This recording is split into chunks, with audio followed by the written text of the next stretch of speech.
حالا اجازه بفرمایید من یه نمونه ای از اعجازهای علمی رو که عموم مفسرین گفتن این رو، مفسرین معاصر عرض بکنم. اگه دوستانمون هم کمک بکنن، آیه 22 سوره مبارکه هجر. در آیه 22 سوره مبارکه هجر خدا میفرماد و ارسلنا الریاح لواقح فانزلنا من السماء ماء فاسقیناکموه و ما انتم له بخازنین. معنای ظاهری آیه اگر دوستان بتونن بیارن روی تابلو این آیه شریفه رو. بله حتما. بله، که ما بادها را فرستادیم لقاح کننده، یعنی زایا.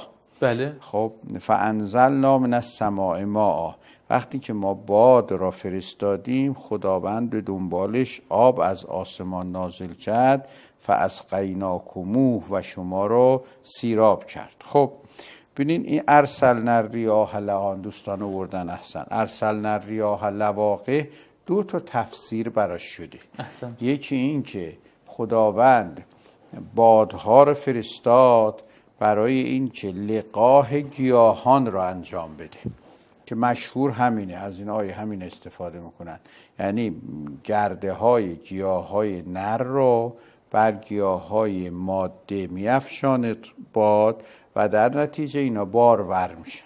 گاهی اوقات انسان ها دستی هم این کارو میکنن، مثلا اینایی که نخل دارن، خرما دارن، میدونن که بعضی از خرماها ماده است و باید گرده گیاه نر رو بیارن به سرشون بریزن که بارور بشن. دستی انجام میدن. تو خود مدینه صدر اسلام هم این کارو میکردن، الانم میکنن. و باد یکی از کارهایی که میکنه همینه. بسیاری از این میوه هایی که میخوریم به خاطر این است که اون گرده گیاه نر را باد میاره روی مادگی گیاه ماده و در نتیجه لقاح صورت میگیره، ازدواج صورت میگیره و میوه تولید میشه. و اگر این لقاح صورت نگیره میوه‌ای نخواهیم داشت. درست شد؟ بله.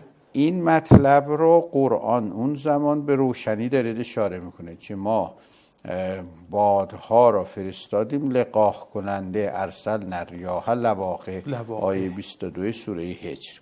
خب این یک تفسیر از آیه که بشر اون زمان خبر نداشت که باد وظیفه، یکی از وظایف و کارکردهای باد چیه؟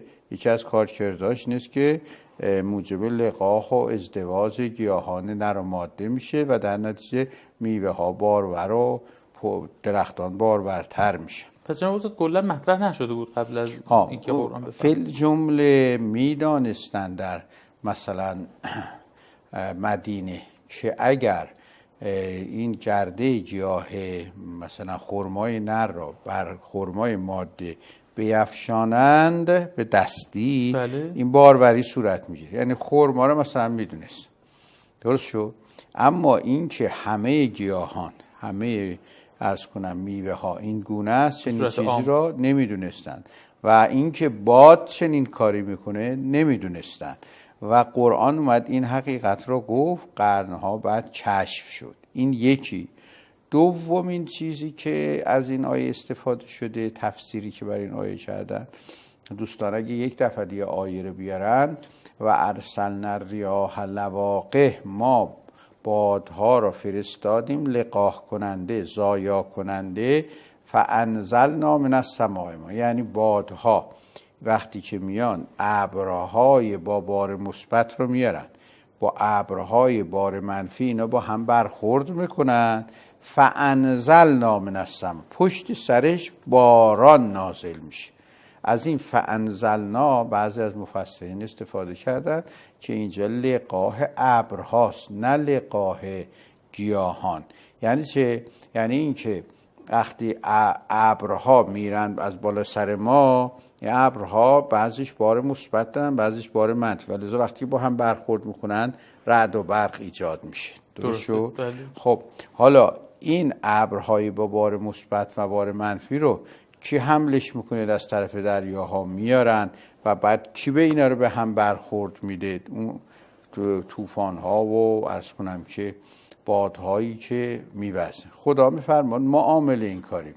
ما این سیستم را طوری طراحی کردیم که این باد توی جو زمین، اطراف کره زمین، این باد حرکت بکنه، این ابرها رو بیاره به هم بزنه. فانزلنا، از این فا استفاده کرد. فا در عربی، در ادبیات عرب به معنای اینه که یه چیزی پشت سر یه چیز دیگه بلافاصله انجام بشه. فا مثلا یه گفته ثم یعنی با فاصله، اما یه گفته فا یعنی بلافاصله انجام میشه. یعنی زمینی که دلالت بر ترتیب داره، این بلافاصله بودنش هم مهمه. درست شد. پس میگه ما لقاح میکنیم، بادها رو فرستادیم ابرهای بار مثبت و منفی رو به هم بزنن. فانزلنا من السماء ما، آب از آسمان باران نازل بشه. درست شد. خب وقت این یعنی نزول باران مترتب است بر این که این ابرهای بار مثبت و منفی به هم برخورد بکنن. درست شد. بله. خب دو تا تفسیر از این آیه شده. پس دو تا تفسیر، دو تا نکته علمی. یه دونه گرد افشانی بود که باد در واقع عاملش بود، یه دونه هم باعث حرکت ابرها به سمت هم میشد، اون طوفان هایی که بود بالاخره، و بعد بارش باران و باریکلا. ولی ما عرض کردیم که تو اون کتاب پژوهشی در اعجاز علمی ما که دوستان میتونن راحت به دستش بیارن، سایت قائمیه، میتونن دانلودش بکنن و یا عرض کنم که تو مجموعه آثار ما هم که نور چاپ زده اونجا میتونن ببینن. وقت اونجا این مفصل مبحث کردیم با جزئیات و نکاتش. منتها چیزی که هست به نظر ما هر دو تا تفسیر درسته. یعنی میتونه یک آیه دو تا معنا داشته باشه. اصلا یه قاعده است در تفسیر که استعمال لفظ در بیشتر از یک معنا جایزه. یعنی چه؟ یعنی اگر تو فقه مورد بحثه، تو اصول مورد بحثه، میشود نمیشود، تو تفسیر مطمئناً میشه. اون اشکالات چه وجود داره دیگه نداره. این سر بسته عرض کردم که دوستانی که اهل بحث‌های تفسیری قرآنی و فقه اصولی هستن متوجه باشن که یه قاعده‌ای داریم، استعمال لفظ در بیشتر از یک معنا، یعنی می شود یک آیه دو تا معنا داشته باشه. درست شد؟ بله. خب اگر دو تا معنا با هم تعارض نداشته باشن، دلیلی بر خلافش نداشته باشیم، بلکه دلیلی بر صحتش داشته. اینجا تو آیه شریفه هر دو تا مطلب میتونه درست باشه، هم لقاح گیاهان، هم لقاح ابرها. حالا البته اگه لقاح گیاهان شد ممکنه کسی بگه چه جفتیه، چون فل جمله لقاح گیاهان رو که همون خرما بود که عرض کردم، گردافشانی خرما، عرب صدر اسلام میدونست، اما لقاح ابرها رو خبر نداشت و لذا این آیه اعجاز علمی قرآن هست. چرا؟ چون یک گزاره ای را مطرح میکنه که قبل از قرآن کسی نگفته بوده.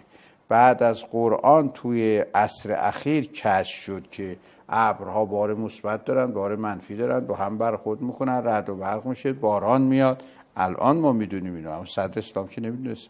پس یه خبر غیبی بوده که قرآن رو فرموده و کسی قبل از قرآن خبر نداشته. تحدی هم بهش شده، ان کنتم فی ریب مما نزلنا علی عبدنا فاتوا به صورت مثل، اگه میتونین مثل این خبر غیبی رو بیارید.